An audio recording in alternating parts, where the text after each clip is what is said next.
हम कुछ और इंटरेस्टिंग कंपाउंड्स और उनकी प्रॉपर्टीज़ के बारे में पढ़ेंगे। We shall be learning about carbon and element which is of immense significance to us in both its elemental form and in the combined form.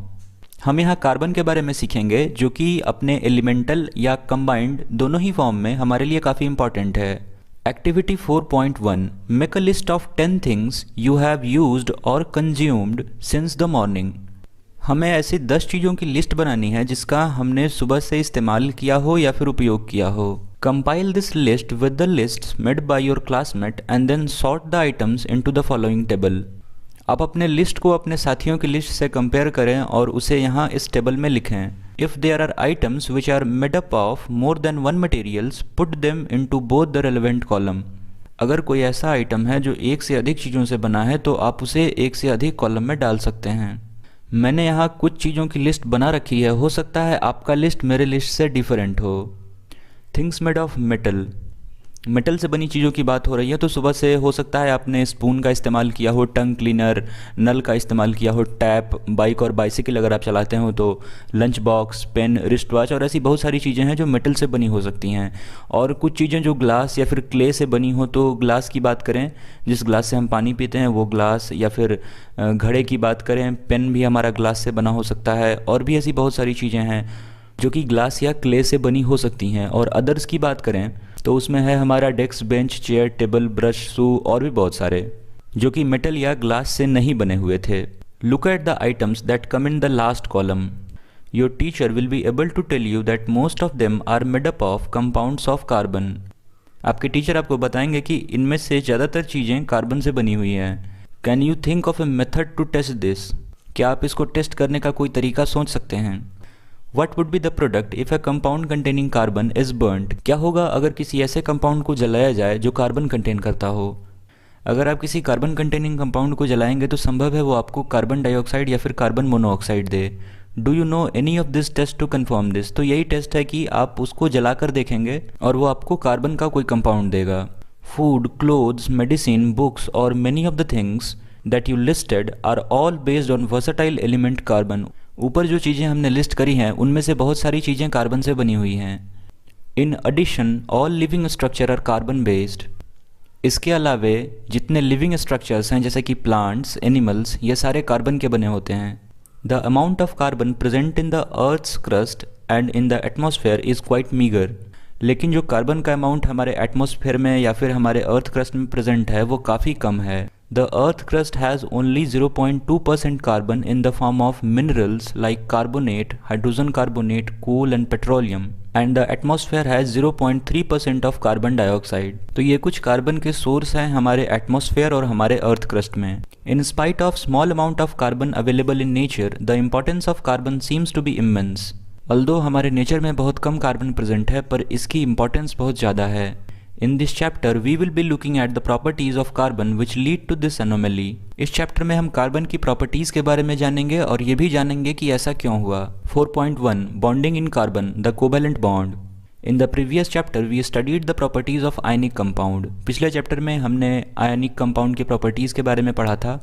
We saw the ionic compound have high melting and boiling point and conduct electricity in solution or in molten state. हमने देखा था कि ionic compound molten state में electricity को conduct करता है। We also saw how the nature of bonding in ionic compound explain these properties. हमने ये भी देखा था कि आयनिक कंपाउंड में जिस तरह के बॉन्ड पाए जाते हैं वो उसकी इस प्रॉपर्टी को जस्टिफाई भी करते हैं। Let us now study the properties of some carbon compounds. अभी हम कार्बन कंपाउंड्स की कुछ प्रॉपर्टी के बारे में पढ़ेंगे। Melting and boiling point of some carbon compound are given in table 4.1। तो यह है टेबल 4.1। यहाँ पे कार्बन के कुछ कंपाउंड्स की मेल्टिंग और बॉइलिंग पॉइंट दे रखी है। Most carbon compounds are poor conductors of electricity. ज़्यादातर कार्बन कंपाउंड इलेक्ट्रिसिटी के अच्छे कंडक्टर नहीं होते। As we have seen in chapter 2 from the data on the boiling and melting point of the above compounds we can conclude that the forces of attraction between these molecules are not very strong. इनकी melting और boiling point देखकर आप अंदाजा लगा सकते हैं कि इनके बीच का जो फोर्स ऑफ अट्रैक्शन है वो ज़्यादा स्ट्रॉन्ग नहीं है। Since these compounds are largely non conductors of electricity we can conclude that the bonding in these compounds does not give rise to any ions. चूंकि ये कंपाउंड इलेक्ट्रिसिटी के conductors नहीं है सो हम ये कंक्लूड कर सकते हैं कि इनमें आयंस का फॉर्मेशन नहीं होता होगा। In class 9, we learnt about the combining capacity of various elements and how it depend on the number of valence electron. हमने क्लास 9 में कंबाइनिंग कैपेसिटी के बारे में पढ़ा है, जिसे वैलेंसी भी कहते हैं, जो कि नंबर ऑफ वैलेंस इलेक्ट्रॉन्स पे डिपेंड करता है. Let us now look at the electronic configuration of carbon. अगर कार्बन के इलेक्ट्रॉनिक कन्फिग्रेशन को देखें तो उसके K सेल में 2 इलेक्ट्रॉन है और L सेल में 4 इलेक्ट्रॉन है. The atomic number of carbon is 6. Carbon का एटॉमिक नंबर 6 है. What would be the distribution of electron in various cells of carbon? तो K सेल में 2 इलेक्ट्रॉन और L सेल में 4 electron. How many valence electrons will carbon have? तो carbon के पास 4 valence electron है जो कि उसके आउटर मोस्ट L सेल में है. We know that the reactivity of element is explained as their tendency to attain a completely filled outer shell. Reactivity को इस तरह एक्सप्लेन किया गया है कि कोई भी एलिमेंट अपने आउटर सेल को पूरी तरह भरना चाहता है और नोबल गैस कन्फिग्रेशन पाना चाहता है. Elements forming ionic compounds achieve this by either gaining और losing electron from outer most shell. ऐसे एलिमेंट्स जो आयनिक कंपाउंड बनाते हैं वो या तो अपने आउटर मोस्ट सेल से इलेक्ट्रॉन लूज कर जाते हैं या फिर गेन करते हैं अपना ऑक्टेट पूरा करने के लिए, अपने आउटर मोस्ट सेल को भरने के लिए. In the case of carbon it has 4 electrons in the outer most shell. Carbon की बात करें तो कार्बन के पास आउटर मोस्ट सेल में 4 इलेक्ट्रॉन है. and needs to gain or lose 4 electrons to attain noble gas configuration.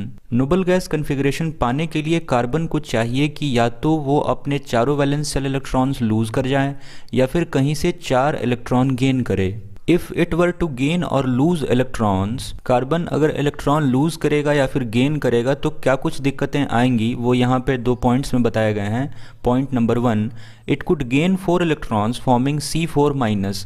वो या तो 4 इलेक्ट्रॉन गेन कर सकता था तो वो C4- बनाएगा जो कि एक कार्बन का एनायन होगा. But it would be difficult for the nucleus with 6 protons to hold to 10 electrons, that is 4 extra electrons. अभी न्यूट्रल स्टेट में कार्बन के पास 6 इलेक्ट्रॉन्स हैं और 6 प्रोटॉन्स हैं जो कि उसका एटॉमिक नंबर है.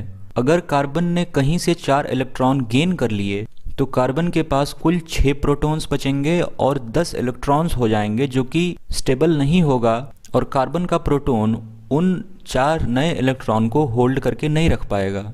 इसीलिए यह संभव नहीं है कि कार्बन 4 इलेक्ट्रॉन गेन कर सके. और दूसरी बात कि it could lose 4 electron forming C4-, और यह भी संभव था कि वो अपने L सेल के चारों इलेक्ट्रॉन को लूज करके केवल 2 इलेक्ट्रॉन के साथ हीलियम वाले स्टेज में रह जाए. But it would require a large amount of energy to remove 4 electrons leaving behind carbon with 6 protons in its nucleus holding on just 2 electrons. लेकिन यहाँ जो इस सेल में 4 इलेक्ट्रॉन बैठे हुए हैं, इन्हें बाहर निकालने के लिए हमें काफ़ी एनर्जी देनी पड़ेगी जो कि अगेन फिजिबल नहीं है. तो कार्बन किसी भी सूरत में अपने इलेक्ट्रॉन्स लूज या गेन नहीं कर सकता. Carbon overcomes this problem by sharing its valence electrons with other atoms of carbon और with atoms of other element. Carbon इस प्रॉब्लम को शेयरिंग से दूर करता है. एक कार्बन एटम दूसरे कार्बन एटम के साथ शेयर करके बॉन्ड बना लेता है या फिर एक कार्बन एटम किसी दूसरे एलिमेंट के साथ शेयर करके बॉन्ड बनाता है. Not just carbon but many other element form molecule by sharing electron in this manner. केवल कार्बन ही नहीं, ऐसे बहुत सारे मॉलिक्यूल्स हैं जो कि शेयर करके बॉन्ड बनाते हैं. The shared atom belong to outer shell of both the atoms and lead to both atom attaining the noble gas configuration. इस शेयरिंग से दोनों ही एलिमेंट्स को फायदा होता है और वे दोनों नोबल गैस कन्फिग्रेशन की ओर आगे बढ़ते हैं या नोबल गैस कन्फिग्रेशन अटेन करते हैं. Before going on to compounds of carbon, let us look at some simple molecules formed by sharing of valence electron. Carbon के कंपाउंड्स में जाने से पहले कुछ मॉलिक्यूल्स को देख लेते हैं जो कि शेयरिंग से बने हैं. The simplest molecule formed in this manner is that of hydrogen. इस तरीके से बना सबसे साधारण मॉलिक्यूल है हाइड्रोजन H2, जो कि 2 हाइड्रोजन एटम से बना है और हर हाइड्रोजन ने अपना एक एक इलेक्ट्रॉन कंट्रीब्यूट किया है H2 बनाने के लिए और ये हीलियम के स्टेट में चला गया नोबल गैस कन्फिग्रेशन अटेन करके. As you have learnt earlier that atomic number of hydrogen is 1. हम जानते हैं कि हाइड्रोजन का एटॉमिक नंबर 1 है. Hence hydrogen has 1 electron in K shell and it require 1 more electron to fill the K shell. चूंकि hydrogen का atomic number 1 है इसलिए उसके पास एक प्रोटॉन और एक इलेक्ट्रॉन है. हाइड्रोजन को चाहिए कि एक इलेक्ट्रॉन उसे कहीं से मिल जाए और वो हीलियम के स्टेट में चला जाए नोबल गैस कन्फिग्रेशन पाके. So 2 hydrogen atom share their electrons to form a molecule of hydrogen H2. इसीलिए 2 हाइड्रोजन एटम आपस में अपने इलेक्ट्रॉन्स शेयर करके H2 बनाते हैं. This allows each hydrogen atom to attain the electronic configuration of nearest noble gas helium. ऐसा करके वो हीलियम के इलेक्ट्रॉनिक कन्फिग्रेशन को पाकर स्टेबल हो जाते हैं, विच हैज़ 2 इलेक्ट्रॉन्स इन के शेल, जिसके पास 2 इलेक्ट्रॉन होता है के सेल में। We can depict this using dot और crosses to represent valence shell electrons, figure 4.1। तो यहाँ है फिगर 4.1, यहाँ पे 2 क्रॉस की मदद से दिखाया गया है कि किस तरह एक हाइड्रोजन एटम दूसरे हाइड्रोजन एटम से कंबाइन करता है शेयरिंग के साथ और एक सिंगल बॉन्ड बनाता है, जिसे हम कोवेलेंट बॉन्ड कहते हैं। The shared pair of electron are said to constitute a single bond between the two hydrogen atom। एक shared pair, एक शेयर किया हुआ जोड़ा एक सिंगल बॉन्ड बनाता है। A single bond is also represented by a line between two atoms as shown in figure 4.2। Single bond को इस तरह 2 एटम के बीच में एक लाइन से रिप्रेजेंट किया जाता है। The atomic number of chlorine is 17। Chlorine का एटॉमिक नंबर 17 है। What would be its electronic configuration and its valency? Chlorine के इलेक्ट्रॉनिक कन्फिग्रेशन को मैंने यहाँ दिखा रखा है और क्लोरीन की वैलेंसी 1 होती है। Chlorine forms a diatomic molecule Cl2। Chlorine एक डायटोमिक मॉलिक्यूल बनाता है Cl2। Can you draw the electron dot structure for this molecule? तो यही इसका इलेक्ट्रॉन डॉट स्ट्रक्चर है। मैंने यहाँ इसे क्रॉस से रिप्रेजेंट किया है, आप इसे डॉट से रिप्रेजेंट कर सकते हो। Note that only the valence shell electrons need to be depicted. तो केवल वैलेंस इलेक्ट्रॉन को ही दिखाना है, आप इंटरनल जो शेल्स हैं उसे छोड़ भी सकते हो। In the case of oxygen we see the formation of double bond between 2 oxygen atom. Oxygen के केस में हम देखते हैं कि ऑक्सीजन एक डबल बॉन्ड बनाता है। This is because an atom of oxygen has 6 electrons in its L shell. इसका कारण है कि ऑक्सीजन के पास 6 इलेक्ट्रॉन हैं उसके आउटर मोस्ट सेल जो कि एल सेल है उसमें। The atomic number of oxygen is 8। Atomic number 8 है तो 2 इलेक्ट्रॉन के सेल में रह गए और 6 इलेक्ट्रॉन एल सेल में। And it requires 2 more electrons to complete its octet। Oxygen को 2 और इलेक्ट्रॉन चाहिए अपना ऑक्टेट पूरा करने के लिए। So each atom of oxygen shares 2 electron with another atom of oxygen to give us the structure shown in figure 4.3। यहाँ figure 4.3 है। एक ऑक्सीजन एटम को 2 और इलेक्ट्रॉन चाहिए थी अपना ऑक्टेट पूरा करने के लिए। इस एक ऑक्सीजन एटम ने एक और ऑक्सीजन एटम के साथ कंबाइन करा। हर एटम ने अपने 2-2 इलेक्ट्रॉन्स शेयर किए और हम जानते हैं कि एक शेयर्ड पेयर एक बॉन्ड के बराबर होता है और यहाँ कुल 4 इलेक्ट्रॉन्स हैं। इसका मतलब हम कह सकते हैं कि 2 शेयर्ड पेयर है। अगर 2 शेयर्ड पेयर है तो 2 बॉन्ड डबल बॉन्ड, इसीलिए ऑक्सीजन एटम में डबल बॉन्ड पाया जाता है। 2 electrons contributed by each oxygen atom give rise to 2 shared pairs of electrons. 2-2 atom के द्वारा इसीलिए 2 शेयर्ड पेयर्स बने और एक डबल बॉन्ड बना। This is said to contribute a double bond between the 2 atoms. Can you now depict a molecule of water showing the nature of bonding between 1 oxygen atom and 2 hydrogen atom. अभी water का structure मैंने नीचे draw कर रखा है। एक oxygen किस तरह 2 हाइड्रोजन से कंबाइन कर रहा है। ये देखिए ऑक्सीजन के पास कुल 6 इलेक्ट्रॉन थे वैलेंस सेल में। इसने एक हाइड्रोजन एटम के साथ एक इलेक्ट्रॉन अपना शेयर कर रखा है, एक और हाइड्रोजन एटम के साथ अपना एक इलेक्ट्रॉन शेयर कर रखा है और बनाता है वो HOH। इसे हम H2O कहते हैं, 2 हाइड्रोजन और एक ऑक्सीजन। और ये कुछ इस तरह दिखता है वाटर हमारा। यह है आपका electron dot structure. Does the molecule have single bond और डबल बॉन्ड्स? तो हमने देखा कि वाटर में केवल सिंगल बॉन्ड है। What would happen in the case of a diatomic molecule of nitrogen? अभी हम देखेंगे कि नाइट्रोजन के केस में क्या होता है। Nitrogen has the atomic number 7। Nitrogen का एटॉमिक नंबर 7 है। What would be the electronic configuration and its combining capacity? तो नाइट्रोजन का चूंकि एटॉमिक नंबर 7 है तो उसके K सेल में 2 इलेक्ट्रॉन्स होंगे और L सेल में 5 इलेक्ट्रॉन्स। यहाँ है नाइट्रोजन का इलेक्ट्रॉन डॉट स्ट्रक्चर, यहाँ अच्छे से समझ पाओगे। ये 2 इलेक्ट्रॉन और ये 3 इलेक्ट्रॉन, कुल मिला के हुए 5 इलेक्ट्रॉन जो कि इसके वैलेंस शेल में है। इसने 3 इलेक्ट्रॉन एक दूसरे नाइट्रोजन के साथ शेयर करा है और यहाँ कुल 3 शेयर्ड पेयर्स हैं, इसीलिए एक नाइट्रोजन एटम दूसरे नाइट्रोजन के साथ ट्रिपल बॉन्ड बनाता है। In order to attain an octet each nitrogen atom in a molecule of nitrogen contribute 3 electrons giving rise to 3 shared pairs of electron। तो हमने देखा कि 3 शेयर्ड पेयर इलेक्ट्रॉन है। This is said to constitute a triple bond between the 2 atoms. इसीलिए triple bond बनता है nitrogen में। The electron dot structure of N2 and its triple bond can be depicted as in figure 4.4। तो ये figure 4.4 में यहाँ पे दिखाया गया है। अ molecule of ammonia has formula NH3।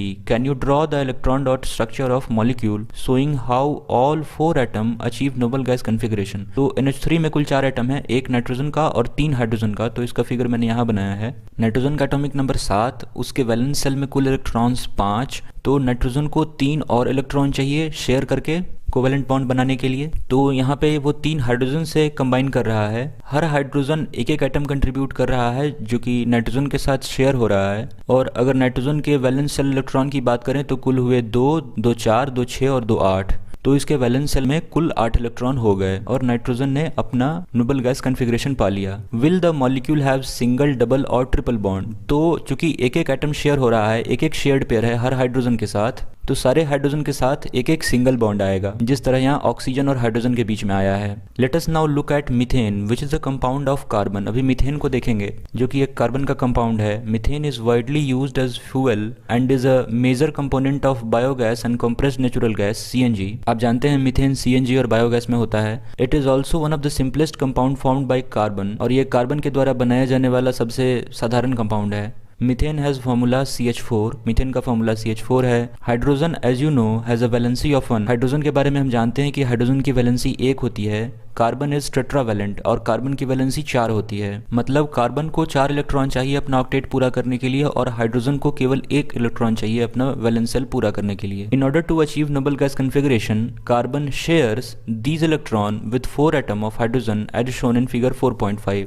तो फिगर 4.5 ये है, एक कार्बन एटम कुल 4 हाइड्रोजन एटम्स के साथ कंबाइन करके बनाता है CH4 जो कि मीथेन है। Such bonds which are formed by sharing of an electron pair between two atoms are known as covalent bond। तो अभी जितने भी बॉन्ड्स के बारे में हमने देखा जो कि एक इलेक्ट्रॉन पेयर के शेयर होने से बन रहे थे, वो सारे बॉन्ड्स कोवेलेंट बॉन्ड कहलाते हैं। Covalently bonded molecules are seen to have strong bonds within the molecule but intermolecular forces are small।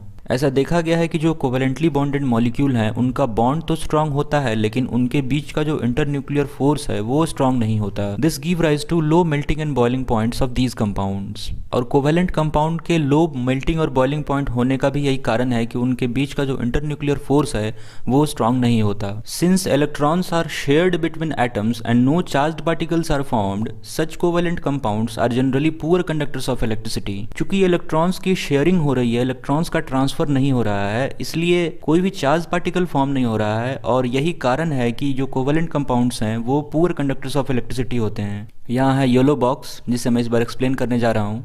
Allotropes of carbon. The element carbon occurs in different forms in nature with widely varying physical properties. Carbon nature में अलग अलग form में पाया जाता है अलग अलग physical properties के साथ। Both diamond and graphite are formed by carbon atom. Diamond और ग्रेफाइट दोनों ही कार्बन एटम से बने होते हैं। The difference lies in the manner in which the carbon atoms are bonded to one another. Difference केवल इस बात में होता है कि कार्बन एटम एक दूसरे से किस तरह जुड़े हैं। In diamond each carbon atom is bonded to 4 other carbon atoms forming a rigid 3 dimensional structure. Diamond में एक कार्बन एटम 4 कार्बन एटम से जुड़ा होता है और वो एक रिजिड 3D स्ट्रक्चर बनाता है। In graphite each carbon atom is bonded to 3 other carbon atoms in the same plane giving a hexagonal array. और ग्राफाइट के केस में एक कार्बन एटम केवल 3 कार्बन एटम से ही जुड़ा होता है और वो एक हेक्सागोनल एरे बनाता है और इसमें one of these bonds is double bond and thus the valency of carbon is satisfied. Graphite के केस में एक डबल बॉन्ड जरूर होता है जिससे कार्बन की वैलेंसी सेटिस्फाई हो जाए। Graphite structure is formed by hexagonal arrays being placed in layers one above the other. Graphite इस तरह के hexagonal array से बना होता है और उसकी एक लेयर दूसरे लेयर के ऊपर रखी हुई होती है। These two different structures result in diamond and graphite having different physical properties even though their chemical properties are same. ये अलग अलग स्ट्रक्चर कार्बन के कम्बिनेशन के कारण बना और इससे अलग अलग चीजें बनती हैं, एक से ग्राफाइट और एक से डायमंड, लेकिन इनकी केमिकल प्रॉपर्टीज सेम हैं। Diamond is the hardest substance known while the graphite is smooth and slippery. Diamond आप जानते हैं हार्डेस्ट सब्सटेंस है लेकिन ग्रेफाइट को आप आसानी से तोड़ सकते हैं। Graphite is also very good conductor of electricity unlike other non metals that you studied in the previous chapter. आमतौर पर नॉन मेटल्स इलेक्ट्रिसिटी कंडक्ट नहीं करते लेकिन ग्रेफाइट एक नॉन मेटल होते हुए भी इलेक्ट्रिसिटी कंडक्ट करता है। Diamonds can be synthesized by subjecting pure carbon to very high pressure and temperature. Diamond बनाया जा सकता है अगर कार्बन को बहुत ही हाई प्रेशर और टेम्परेचर पर रखा जाए तो। These synthetic diamonds are small but are otherwise indistinguishable from natural diamonds. Synthetic diamonds केवल छोटे होते हैं, बाकी उनमें और नेचुरल डायमंड्स में कोई अंतर नहीं होता। Fullerene form another class of carbon allotropes. Fullerene carbon का एक अलग तरह का एलोट्रोप है। एलोट्रोप हम कहते हैं having same chemical properties but different physical properties. तो आप यहाँ देख भी सकते हैं कि ग्रेफाइट की, डायमंड की और बकमिंस्टर फुलरीन की जो प्रॉपर्टी है वो अलग अलग है। The first one to be identified was C60 which has carbon atom arranged in shape of football। तो इस फुलरेन का जो सबसे पहला एलोट्रॉप पाया गया वो C60 था जो कि एक फुटबॉल की तरह दिखता है। Since this looked like geodesic dome designed by US architect Buckminster Fuller, the molecule was named fullerene। US के एक आर्किटेक्ट थे बकमिंस्टर फुलर जिनके डिज़ाइन की तरह यह दिखता था, इसलिए इसका नाम फुलरेन रखा गया। यहाँ है in text question, what would be the electron dot structure of carbon dioxide which has formula CO2। तो CO2 का इलेक्ट्रॉन डॉट स्ट्रक्चर कुछ इस तरह का दिखता है और उसका बॉन्ड इस तरह का, कार्बन और ऑक्सीजन के बीच में double bond. What would be the electron dot structure for a molecule of sulphur. Sulphur को S8 कहते हैं हम, which is made up of 8 atoms of sulphur, जो कि 8 एटम से बना है। तो ये जो एक राउंड शेप्ड है वो हर एक राउंड शेप एक सल्फर को डिनोट करता है। यहाँ जगह की कमी से मैं लिख नहीं सका। हर सल्फर के पास 6 वैलेंस इलेक्ट्रॉन हैं और वो अपने बगल वाले 2 सल्फर से एक एक इलेक्ट्रॉन शेयर करके एक एक बॉन्ड बना रहा है और ये एक पूरे की पूरी रिंग बन जाती है। यहाँ पे लिखा भी है 8 atoms of sulphur are joined together in the form of a ring. आज के लिए इतना ही रखते हैं। अगली वीडियो में पढ़ेंगे हम 4.2 वर्सेटाइल नेचर ऑफ कार्बन। हमारे साथ बने रहने के लिए आपका बहुत बहुत धन्यवाद। This is Divyam Singh signing off. See you in the next one.